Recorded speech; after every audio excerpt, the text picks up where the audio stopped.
Welcome to a day in my life as a Twitter employee. So this past week went to SF for the first time at a Twitter office, badged in. Honestly, took a moment to just soak everything in. What a blessing.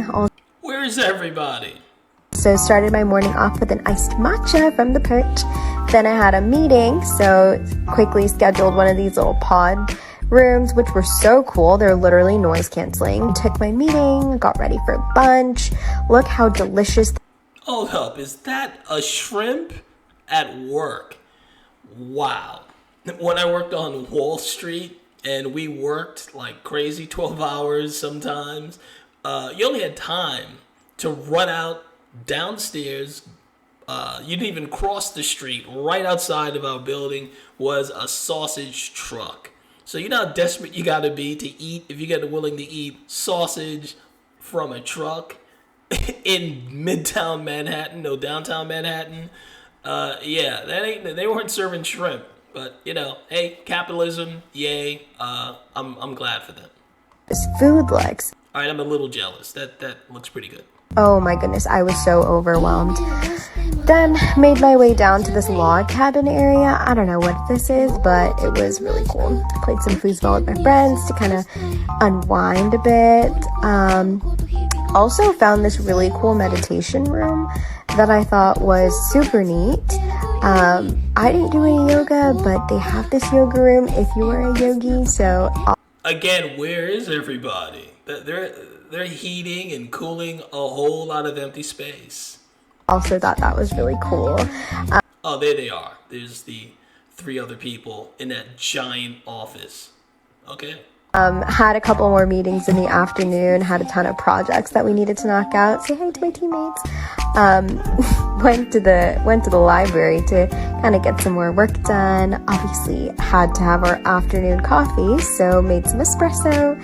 And then before leaving for the day, had some red wine that's on tap. Went up to the rooftop and just honestly enjoyed the beautiful weather. So awesome trip. All right, that is awesome. Coffee in the morning, followed by a glass of red wine before you hit Midtown traffic. Okay, look, I don't understand the new employees today. Why would you videotape your day of doing nothing and put it on out there for the public to see? Rumor has it that Elon is, who now purchased Twitter, is going to fire 75% of his staff. Gee, I wonder why. I'm sure those other 3 employees that were caught in that video were really glad that Gwanda, whoever this chick is, videotaped all of them doing nothing for most of the day, and now they're updating their resume and they're on LinkedIn probably right now. Let's talk about Elon purchasing Twitter and all that goes with it.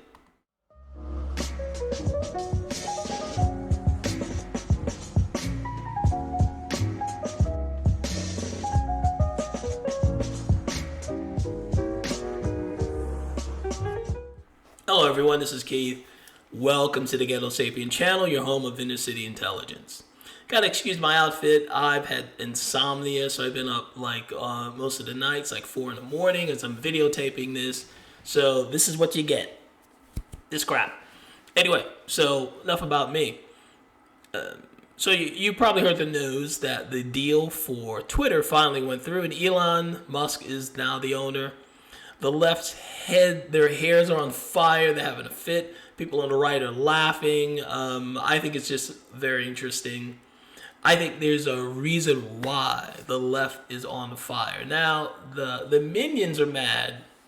I think they're falling for the bait. The bait is that, or the distraction is that, well, Trump's going to come back with all his mean tweets. Oh, God. But I think the establishment is really upset for another reason entirely that we'll get into right now. So I found this article, and there's a ton of them. This one is CNN Business. Just a side note, CNN Business, their news articles online actually pretty good. They're fair, I think. They're not overly biased, but you know, this is totally unlike their cable channel. So But don't shy away just because you see a CNN article. If it's not an overt opinion and it's just straight news, it's not bad. So in this case, this one isn't that bad either. Elon Musk has taken control of Twitter and fired its top executives. This is the headline. Elon Musk has completed the $44 billion deal to buy Twitter. A source familiar with the deal told CNN Thursday, putting the world's richest man in charge of one of the world's most influential social media platforms. Musk fired CEO Parag Agrawal and two other executives, according to two people familiar with the decision. Twitter declined to comment. The deal closing removes a cloud of uncertainty that has hung over Twitter's business, employees, shareholders, and for much of the year. After initially agreeing to buy the company in April, Musk spent months attempting to get out of the deal, citing concerns about the number of bots on the platform and later allegations raised by a company whistleblower. Now, the whole bot thing, suspicions were raised when Musk initially said he was going to buy Twitter, and then all of a sudden, like the very next day, people on the right, prominent people, Tim Pool, there's others, Tim Pool, can't even think right now, but there are other people. They were saying that their follower numbers just exploded, like they got thousands more all of a sudden. Daily Wire, stuff like that. And people on the left, like Obama and Biden, their accounts dropped quite a bit, which gave people the impression that Twitter was trying to clean up its algorithm before Elon got a chance to look under the hood. So the article goes on. So that's why people were suspicious, and Elon too, most likely, that something was not right on Twitter. And I don't blame him for being suspicious. So here's, I think, the quote-unquote money shot of the article, and this is why I think this is the head fake that a lot of people on the left, the followers, are screaming about, but the establishment, they got another problem they're worried about. Anyway, perhaps most immediately, many will be watching to see how soon Musk could let former President Donald Trump back on the platform, as he has previously said he would do. Depending on the timing, such a move could have major implications for the upcoming U.S. midterm elections, as well as the 2024 presidential campaign. I say that's a head fake. I say that's not what they're really worried about. The 2022 midterm election, I think, is pretty much done. The momentum's in favor of the Republicans. Donald Trump coming back with any mean tweets or any tweets whatsoever is not going to change the trajectory. People are not going to not notice their 401ks are cut in half, or that crime is out of control, or that the border is just a complete mess. That's what's driving the people to the right, and hopefully the Republicans actually do something this time. I'm hoping they do. We'll see. But that's what's driving it. Trump getting back on Twitter, which I don't think he's going to go for it anyway. He has Truth Social. Is not going to change things. So like I said, that's a head fake. What's really concerning, I think, the establishment is that there's quite a possibility that Elon Musk, now that he owns the data in Twitter, will find evidence that the FBI and DOJ, the government pretty much, has been using Twitter as yet another source to squash speech, to crush people's First Amendment rights, influence elections, and censor news they don't want.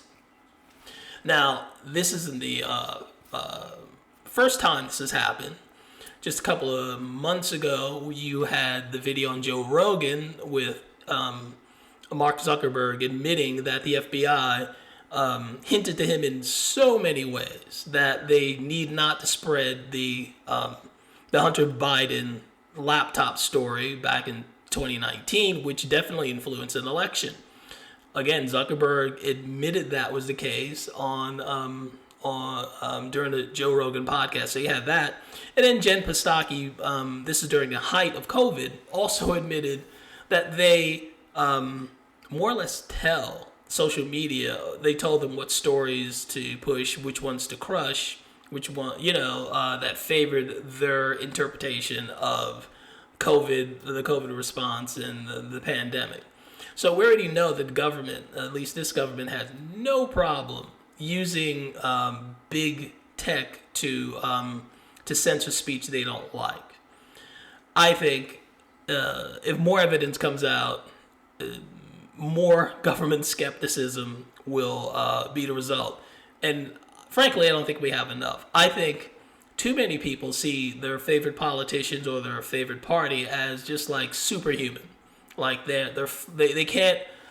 are completely different from the people that are running big oil and the Wall Street bankers, that they have completely pure intentions with all that power that they wield. And to me, I know they're no different. They're no better. The politicians have no wisdom and no desire to be fair. So it's not like they're smart enough to tell you how you should live your life, or millions of other people. But it seems like too many people trust them, that they have the best intentions and that their hearts are pure. And they're completely, again, unlike the oil barons and the Wall Street bankers who are motivated just by greed and power.